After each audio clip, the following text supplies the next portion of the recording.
When something is coming at us, that is an emotional trigger, stressful, a deadline, most of us tend to jump and react, or that's that gravitating without centering ourselves and thinking, and then we go in a stress response. Instead, the first step always is contemplation.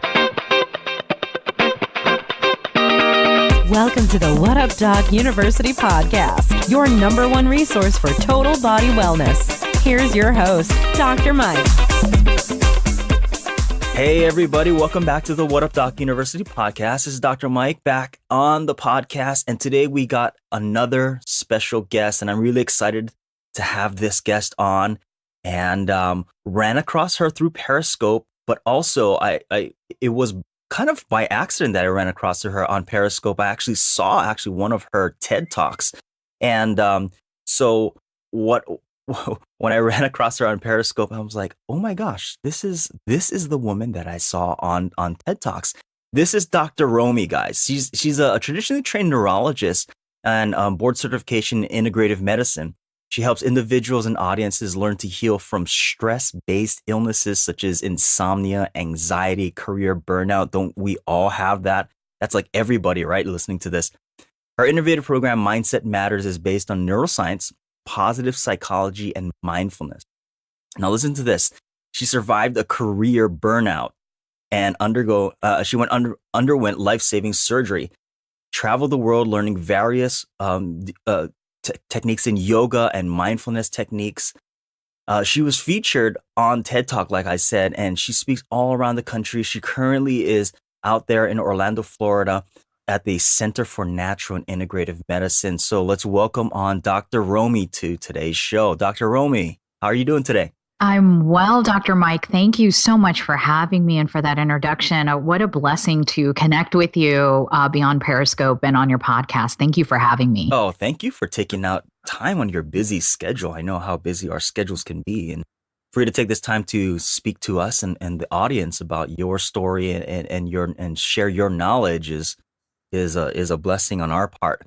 So let's dive right in. Talk to me about this, because when I first ran into you, and when I first ran into you was through the TED Talk. It was about your career burnout, and I know that we have a lot of listeners, even myself included, that got through career burnout, and a little bit of I was listening to your story, and it touched me because a few years ago, I was flat on my back with adrenal exhaustion. And since then, I guess it was an awakening for me. I saw this in a lot of other patients who are entrepreneurs or just busy moms, busy dads. Talk to me about that. Take us through that story. Well, I'll backtrack, Mike, because you said thank you because I know you're so busy. And I feel here in the West, for our podcast listeners that are listening in North America, busy has somehow become the socially acceptable norm. And when you're not busy, something must be wrong. And so as I think modern day Americans, we are juggling career, a marriage, often children, taking care of elderly parents, thinking I have to be busy. I can't sit still. Yes. And even if we're sitting still, we've got a smartphone in our hands and are checking social media or playing on Periscope, as you and I do, right? Exactly. And really, there is this lack of stillness to allow our mind and our body and our spirits to rest. And as a physician, I'm not alone in career burnout. I think what I was alone and unique in doing is coming forward and admitting it and sharing the story. And probably like so many of your listeners, I was physically in the hospital working about 80 to 90 hours a week as a neurologist specializing in epilepsy, because I'm supposed to be busy researching, seeing patients, giving lectures on my research, right. Teaching medical students. I didn't know how to sit still. And that's one part of it. I think the other part is, while I am so thankful and loved every moment as a neurologist, the passion I have for neuroscience and my patients, what we often don't realize in life is that our purpose will often shift and change as we age, as the times change. And if we become stagnant in one place, it really hurts our minds and our spirit. And that's when these symptoms of career burnout start to take place. So for me, I have always been this kind, happy person. And my family and friends were noticing the personality change of she's just not that happy person we know anymore. And I am really embarrassed to say, Mike, I was starting to become like cynical in my patient office visits and had like no sense of self-accomplishment.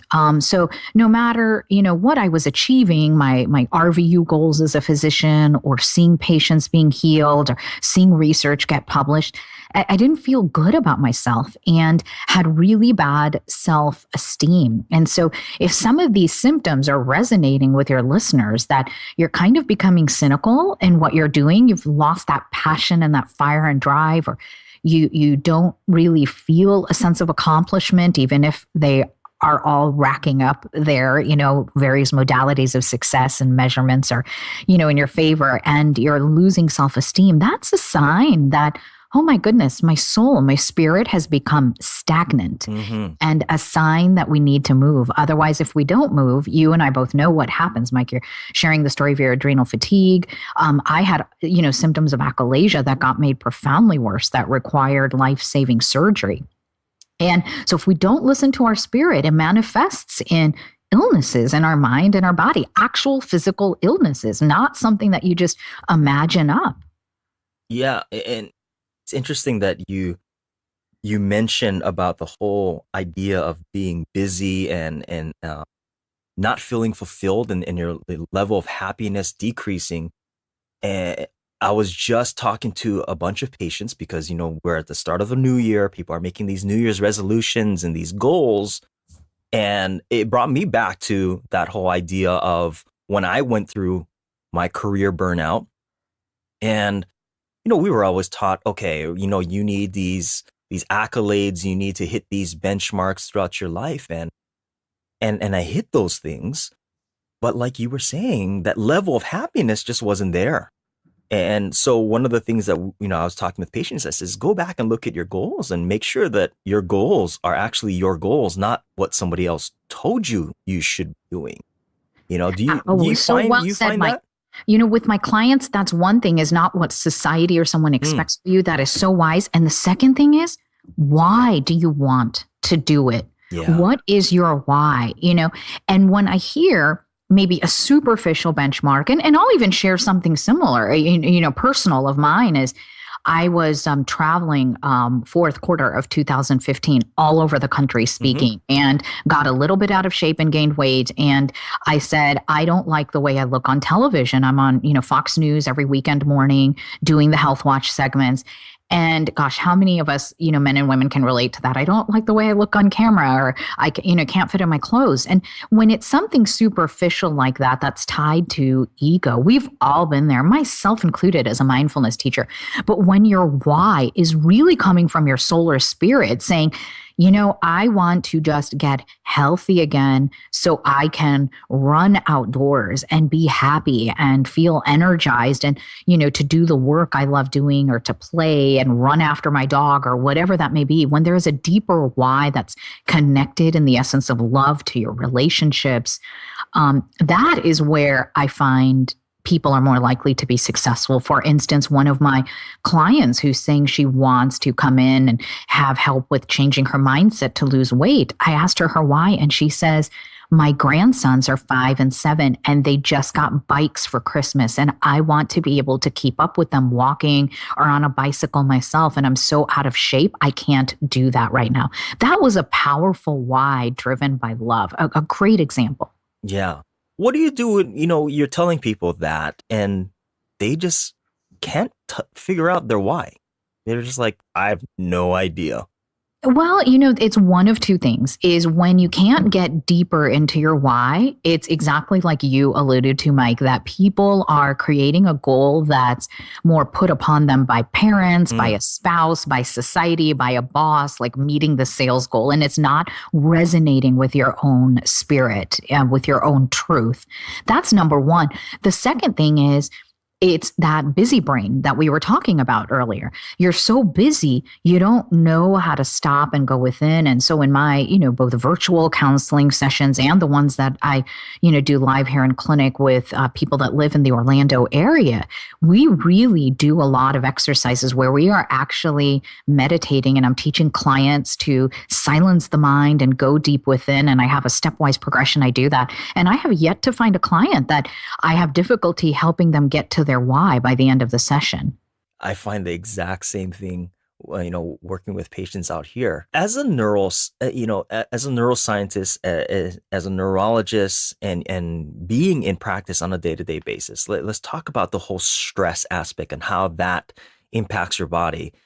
Because I don't know where I read. I think it was in the Journal of American Medical Association, where they said that over 90% of all doctor visits are stress related. Absolutely, this is true. So, Mike, I'll clarify. I'm in practice part-time now. With everything that I have on my plate, and I spend the other time either writing. I'm working on a first book, and write for like HuffPost and Mind Body Green, or also speaking around the country. So I share this not to talk about what I'm doing, but to share this with the audience, is that when you're doing something of purpose and you want to create that opportunity, you've got to open up your schedule to create that room. So for instance, for your client, podcast listeners that are saying, I can't find time to exercise. Well, my question is where do you take time out of your schedule to do something that is important to you, number one? And to get to your next question about the stress and its effects, when we have emotional stress in our brain, wherever that's coming from, it has negative effects on the mind and on the body. And one of the key things, since we're talking about the new year and the most common New Year's resolution is to lose weight, is that the myriad of effects. And if you want me to go into the chemical aspects of it here for your listeners, I can, or some people make neuroscience boring. Okay, can lead to a lot of things like, inability to lose weight or mood issues. So basically, here's what happens. I call it like the airport traffic control tower of your brain, and that's the amygdala. It is the, think of an airport and the air traffic control. They're controlling all the planes that are landing and all the planes that are trying to take off. So your amygdala is like the air traffic control tower of your brain. It is taking in everything: emotions, words you're hearing, sensations you're feeling, relaying it into memory and into if an action needs to be taken, and sending it back out. And when we are under emotional stress, it's almost like you're starting to shut down the air traffic control center. And when we literally translate that into, neuroscience, it's you are activating the fight, flight, fright response. And, goodness, now if, I'm walking in the woods, and that old adage, and a scary animal, let's say I'm frightened of snakes. So a snake, I see a snake and it's, coming towards me, I want to be able to run. But when that, proverbial snake in your life is something chronic, like career burnout, you're going through a divorce, chronic health issues, that your air traffic control center of your brain just completely stays shut down. And that's basically called sympathetic response or sympathetic overload. So that air traffic control center, like the runways to the rest of your body and brain, are the vagus nerve and the branches of the vagus nerve. They go all over your brain to your gut and innervate key functions of our body. So what happens? Hormones are not going to stay in balance. You lose hormonal imbalance, the ability to have energy. Your metabolism slows down. Your thyroid slows down. In your gut, people get heartburn. Symptoms of irritable bowel become worse. Whole myriad of symptoms. And then the brain, these, air traffic control center. If your emotions and memory can't be modulated, but the common things I hear are, I'm having difficulty sleeping, staying asleep, falling asleep, anxious, depressed. I can't focus at work, even, after 5 cups of coffee. So really, think of it as, the sympathetic response is shutting down the control center of the brain. And now multiple organ systems of your body, the entire body, is shutting down with it. So when people are overstressed, like we all are, how do we get it back? How do we get that air traffic controller to get back to work? What a great question, Mike. And I'm going to share something a little bit out of my Mindset Matters program because I'm a brain doctor. So I'm going to focus on the brain. And I have 3 steps for your listeners. Okay. Contemplate, meditate, and then gravitate. Ooh, I like that. So here is how we start. First of all is contemplation. When something is coming at us, that is an emotional trigger, stressful, a deadline, most of us tend to jump and react, or that's that gravitating without centering ourselves and thinking. And then we go in a stress response. Instead, the first step always is contemplation. So for the busy brains, I often have people do a brain dump, write a list of every emotion you're feeling, write down everything on your to-do list. Then once you kind of get rid of the negativity, the sludge, the worries, the fears, I want you to contemplate on gratitude. We could talk the entire podcast about how the brain gets rewired. If you want to start opening up the, runways to the airport in your brain into the happy brain, it's one thing and one thing only will do it. And that's the power of gratitude. So literally is spending that time every day and being positive, concrete, and specific on what I'm thankful for. Like, here's an example, Mike. Oh, Mike, thank you for having me on this podcast. Yeah, that's somewhat positive and concrete.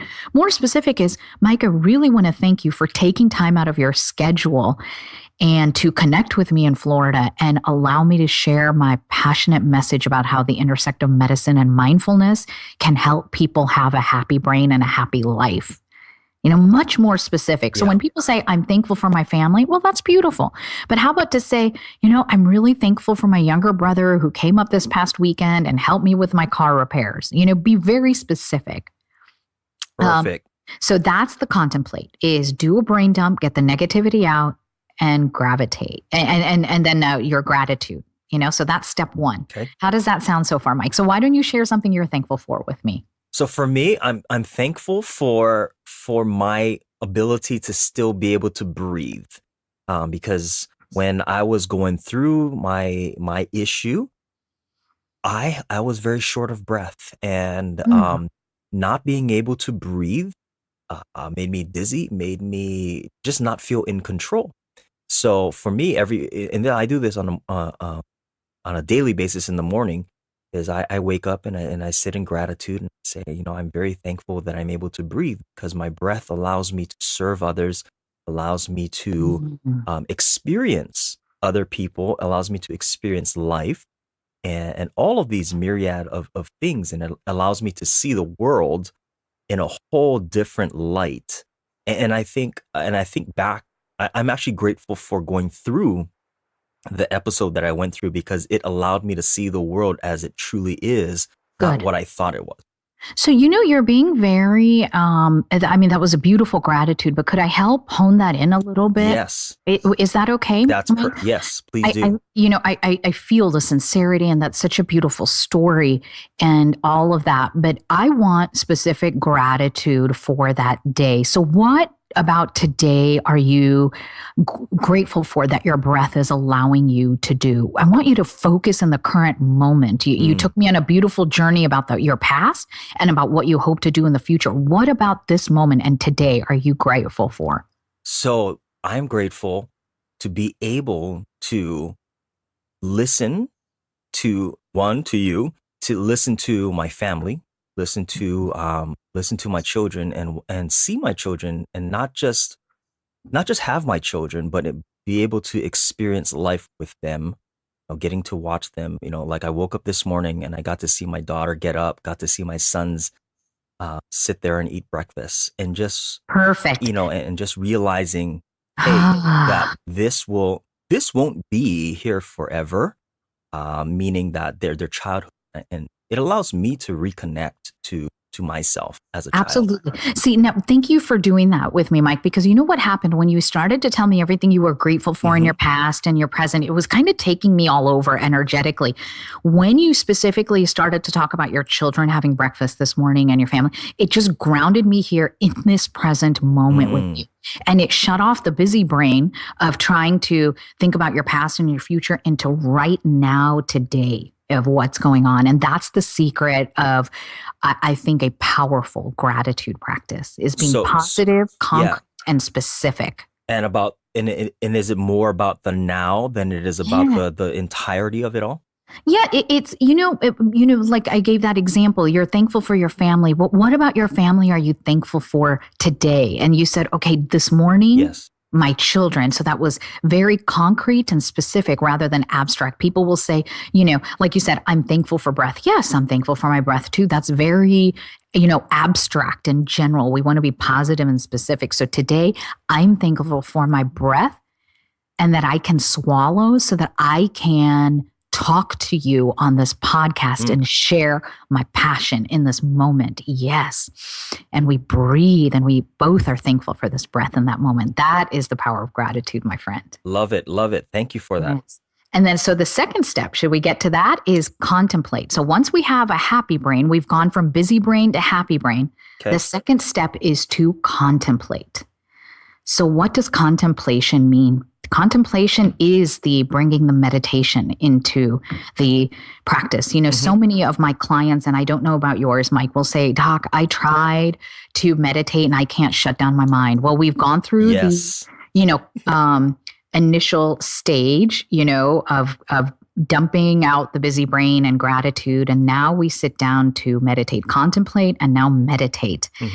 And, people ask me, and this could be a whole nother podcast of what's the right way to meditate. If any of your listeners just want a free guided meditation, they can go to my website, drromie.com, and, put their name and email, and they'll get a free MP3 of a guided meditation. That's how I first started meditating almost 10 years ago. I didn't know how to silence my mind, working as a busy doctor. I'm sure, for you too, as a busy physician. And so when I'd have to sit down and listen to someone reminding me to breathe and focus, or taking me along on guided visual imagery, it really helped me to learn how to train my body and my mind to sit still. And now I, meditate without a guided meditation and just on my own. But that's a really great way to start. So that's the meditation practice. And I tell clients, you have to treat meditation like brushing your teeth. It's something you wouldn't leave the home in the morning without doing. Perfect. And, God, I don't know if anybody has ever had that where you left the house without brushing your teeth. It feels like really funky and nasty, and you run back in the house. I mean, that's how your brain and your spirit should be feeling, like, oh, I didn't meditate. I'm going to run back in the house, Yeah. And that's interesting you say that, because I think we take care of our physical body more than we take care of our spiritual mental body. Amen. Yeah. Yes.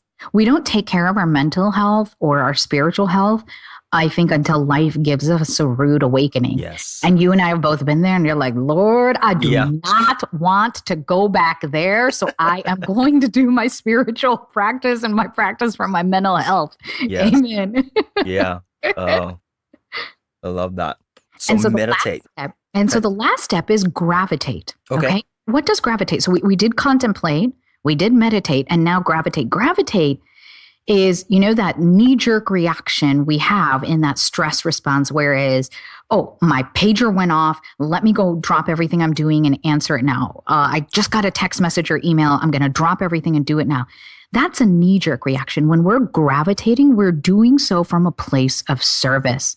So, every time I'm in conversation with someone, or I stop and I ask myself, how can I be of service in this moment? What is the best use of my God-given skills and my, in this moment? And so in this moment, right, I need to be present on this podcast interview. I don't need to be text messaging and checking my Twitter feed, which I'm not doing, by the way, but if you stop and you ask, how can I be of service? Everything just unfolds. And this shift happens in your brain where all of a sudden you don't feel like your schedule is controlling you, you are now controlling your day with grace and ease. And so the first thing I ask myself every morning when I get out of meditation practice is, like God, Spirit, Jesus, Buddha, however your prayer is, show me how I can be of service today. And then listen. And so I breathe. And in every moment, how can I be of service? And it may be something as simple as, oh, I see my dog is getting antsy. Let me take him out for a walk, Or it may be, okay, I can be of service because I'm going in with this next client and I need to be present and listen. And at the end of the day, I always ask myself, how was I of service today? It's like doing this self-analysis. And like, was I present for at least one moment or one person today being of service? And when you shift your brain to that way, you go from busy brain to a happy brain. And that is the secret for a happy life, Mike. Love that. So let's recap that. Contemplate, meditate, and gravitate. Now, this is one question that I wanted to ask you about the whole busyness thing. What do you recommend when people are like scheduling out their day? How do they schedule? How do they figure out like, hey, these are the things that are that are higher priority, or what have you? How do you recommend going through that? It's a team process, Mike. Okay. And so, in your family life, your team may be your spouse. Okay. In my job, I have a team, and these are the people who are not just the yes men. You know what the yes man is, Mike. Yeah. Whatever you want. Yes. No. These are the people who, from a place of love, hold you accountable. In my life, it's Brittany, my virtual assistant. Okay. And, she knows to keep me accountable. And we discussed what my priorities were, that Sunday is my self-care day. Nothing should be on my schedule on Sunday. And if it's a travel day for speaking on Monday, then we've got another care day scheduled in the week somewhere, right?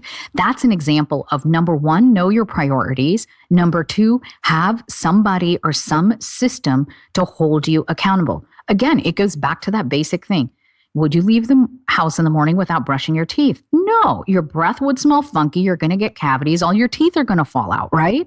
So think, what are the other things in your life that are that important to do for yourself, for your family, for your job? And, have someone make you accountable. And so prioritize accountability. And the third thing is if you really are like, girl, I've done all that and I'm still too busy, I really ask you to do a time assessment of your mind-numbing activities versus your mindful activities. Mindful activity is I'm present at the dinner table with my family. I am walking my dog.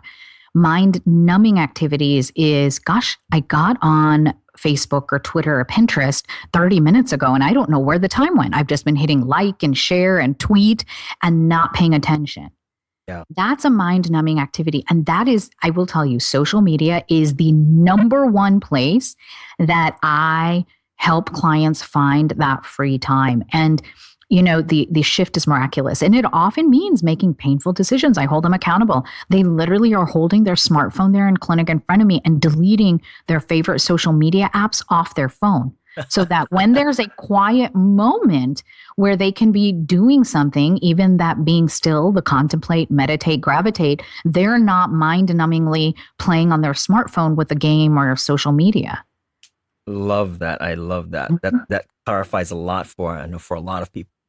Now, as we wrap up the rest of the interview, I'm going to leave you with our list of favorite things, my favorite things questions. This is a game I play actually with the kids.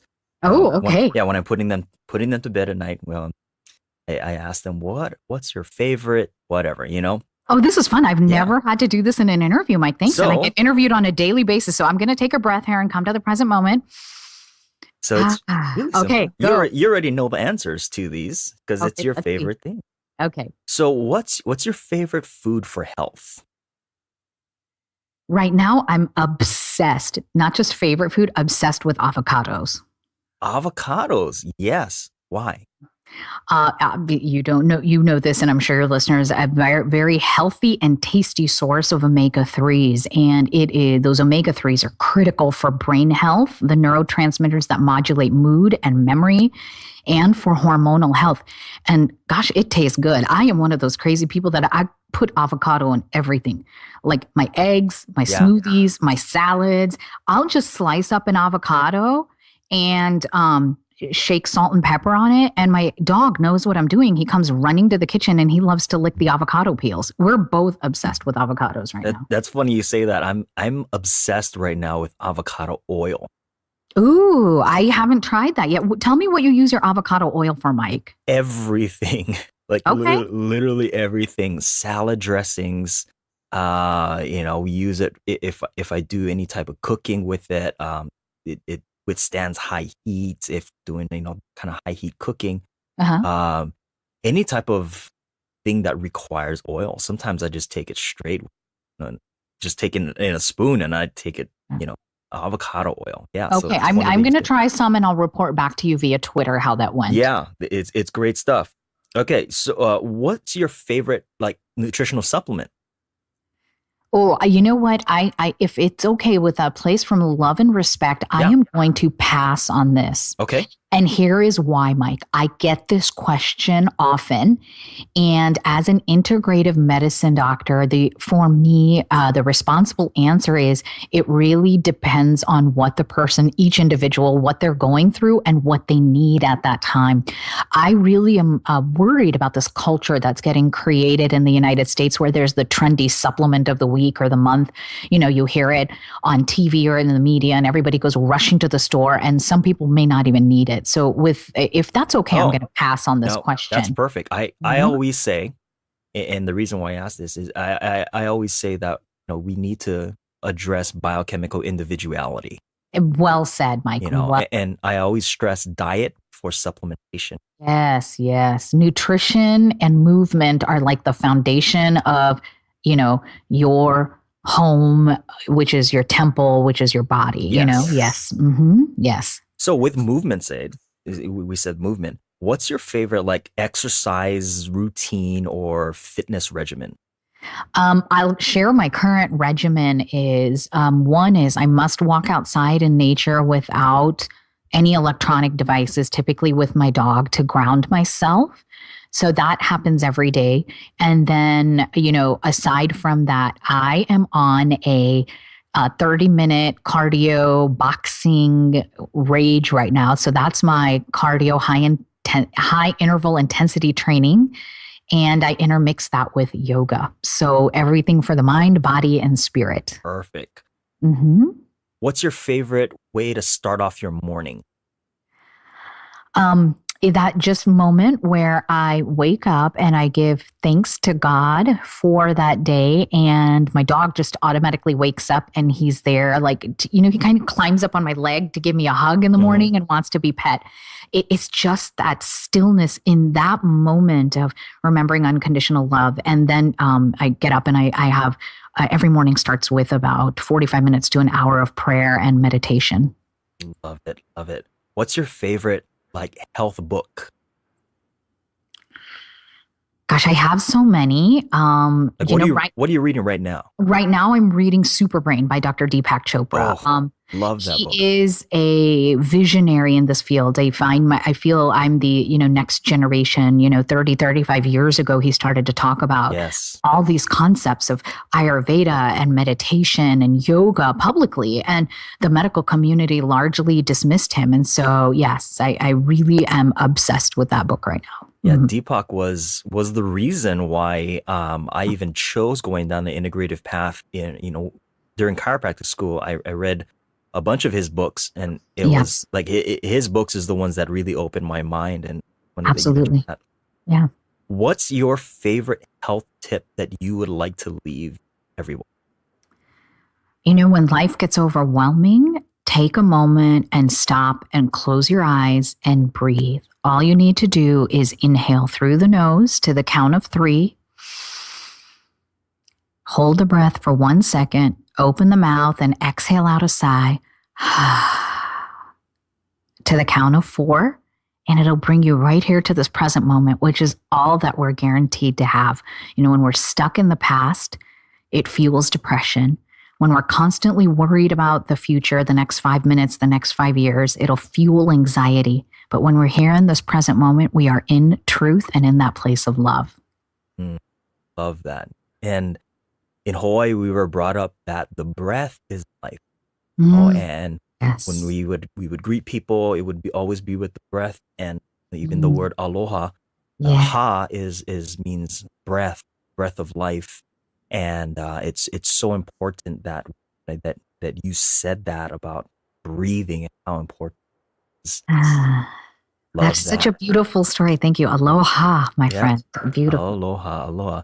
So thank you, Dr. Romie, for spending this time with us and, and divulging all of this information for, the entire world, for being who you are, for being present with us today, and all of this. Any last words you'd like to leave the audience? Yeah, it's been my honor to be of service, and just remember to take a moment today and just breathe. There you have it. Just breathe. Thank you again, Dr. Romie. Thank you, Mike. Such an honor to be here with you.